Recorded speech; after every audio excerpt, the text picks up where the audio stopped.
여러분의 일상에 약간의 즐거움을 더해드릴 수 있도록 노력하겠습니다. 구독, 좋아요는 저에게 큰 힘이 됩니다.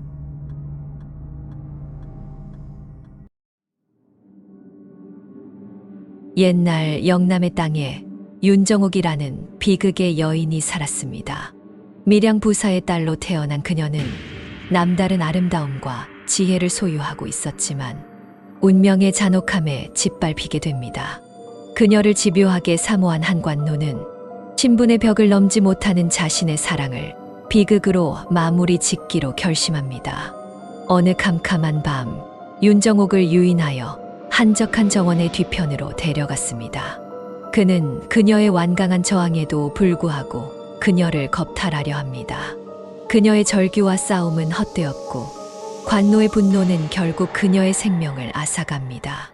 그녀의 시신은 비밀리의 땅에 묻히지 못하고 은밀한 장소에 버려져 아무도 찾을 수 없었습니다.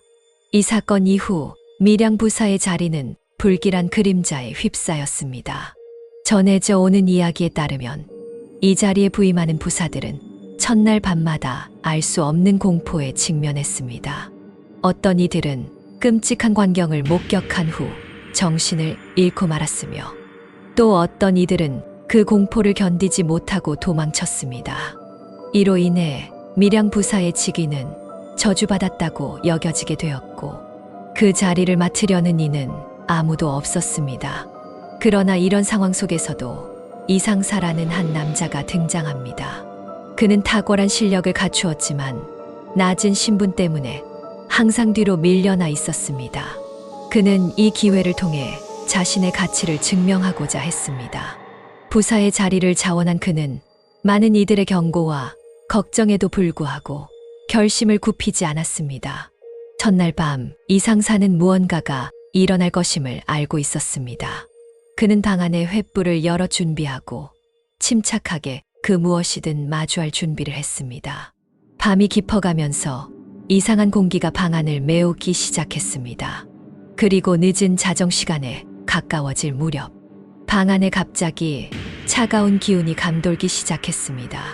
그 순간 방 한쪽에서 피투성인 젊은 여인의 귀신이 나타났습니다.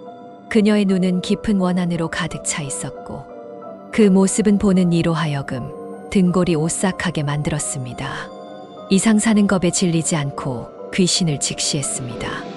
그녀는 자신이 윤정옥이라고 소개하며 자신의 죽음에 대한 진실을 이야기했습니다. 그녀는 자신을 사랑했다 주장하는 자에 의해 살해당했고 그 범인이 아직도 이 세상 어딘가에 살아 숨쉬고 있다고 말했습니다. 윤정옥은 자신의 원수를 갚아달라며 이상사에게 부탁했습니다. 내일 아침 사람들을 모아주시면 나비가 되어 저를 죽인 관노의 어깨 위에 앉겠습니다. 이야기를 마치며 그 여인은 안개처럼 사라졌습니다. 이상사는 새벽녘 마을 사람들이 아직 잠에서 깨어나기 전 윤정옥의 유언에 따라 조용히 준비를 시작했습니다. 그는 눈에 띄지 않게 그러나 결연한 마음으로 마을 사람들을 모으기 시작했습니다. 흰 나비가 그녀를 죽인 관노를 지목할 때 그 순간을 모두가 목격하게 하려는 그의 계획이었습니다. 태양이 천천히 동쪽 하늘을 밝히기 시작할 무렵 마을의 사람들은 이상사의 부름을 받고 중앙광장에 모였습니다.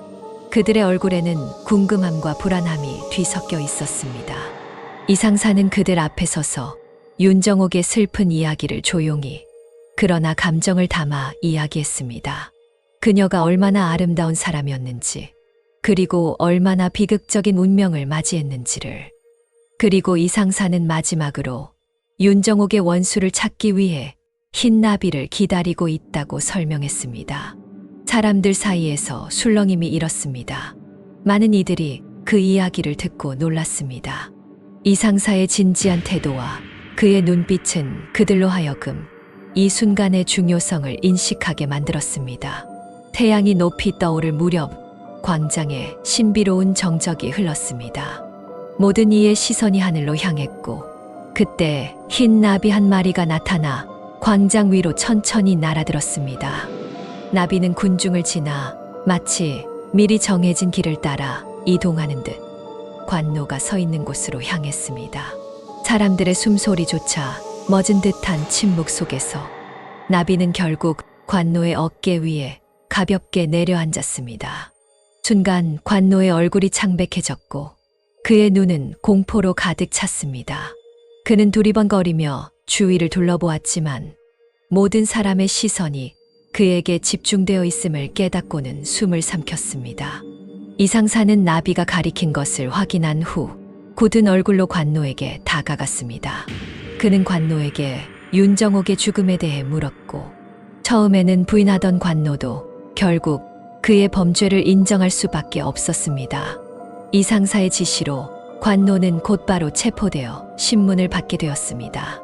그의 고백은 윤정옥의 죽음에 대한 진실을 드러내었고 마을 사람들은 충격과 분노에 휩싸였습니다. 관노가 저지른 행위의 잔인함과 윤정옥에 대한 불의가 밝혀지면서 사람들은 이상사의 용기와 정의감에 더욱 감탄하게 되었습니다. 관노의 범죄가 밝혀진 후 그는 엄중한 심판을 받게 되었고 그의 처벌은 마을 전체의 공포와 경고의 메시지를 전달했습니다. 한편으로 윤정옥의 정의가 실현된 것에 대한 안도감과 만족감이 마을 사람들 사이에서 퍼져나갔습니다. 이상사는 윤정옥의 유해를 찾기 위해 노력했고 결국 그녀가 비밀리에 묻혔던 장소를 찾아냈습니다. 윤정옥의 유해를 발견한 그 순간 이상사는 그녀에게 마지막 예의를 갖추기 위해 장례식을 준비했습니다. 장례식은 마을 전체가 참여하는 큰 행사가 되었으며 사람들은 윤정옥의 삶을 기리고 그녀의 넋을 위로하는 데에 모든 정성을 다했습니다. 윤정옥의 묘소는 마을 근처의 한 조용한 언덕 위에 마련되었고 그녀의 이름과 이야기는 그곳에 영원히 기록되었습니다. 장례식 이후 이상사는 윤정옥의 이야기를 바탕으로 정의와 진실을 추구하는 중요성에 대해 마을 사람들과 이야기를 나누었습니다. 그는 윤정옥의 비극이 결코 잊혀져서는 안 되며 그녀의 죽음이 마을 사람들 모두에게 교훈이 되어야 한다고 강조했습니다. 이상사의 말은 깊은 울림을 주었고 마을 사람들은 그의 가르침을 마음속 깊이 새겼습니다. 시간이 지나면서 윤정옥의 이야기는 마을을 넘어서 널리 퍼지기 시작했습니다. 그녀의 이야기는 사랑과 희생, 그리고 정의에 대한 갈망을 담고 있었으며 많은 사람들에게 감동을 주었습니다. 이상사의 행동은 또한 널리 존경받게 되었고 그는 정의를 실현하기 위해 노력한 인물로 기억되었습니다. 윤정옥의 이야기와 이상사의 용기는 시간이 흘러도 그 가치를 잃지 않았습니다. 그들의 이야기는 후대에게도 전해져 올바른 판단과 행동의 중요성을 일깨우는 교훈이 되었습니다. 윤정옥의 슬픈 운명과 그녀를 위해 싸운 이상사의 이야기는 마을의 역사뿐만 아니라 인간이 추구해야 할 가치에 대한 영원한 기록으로 남게 되었습니다. 밀양 부사의 자리가 한때 저주받았다 여겨졌던 것에서 이제는 정의와 용기, 그리고 변화의 상징으로 여겨지게 된 것은 이상사와 윤정옥 덕분이었습니다. 그들의 이야기는 암울했던 시간을 극복하고 더 나은 미래를 향해 나아가는 힘을 사람들에게 주었습니다.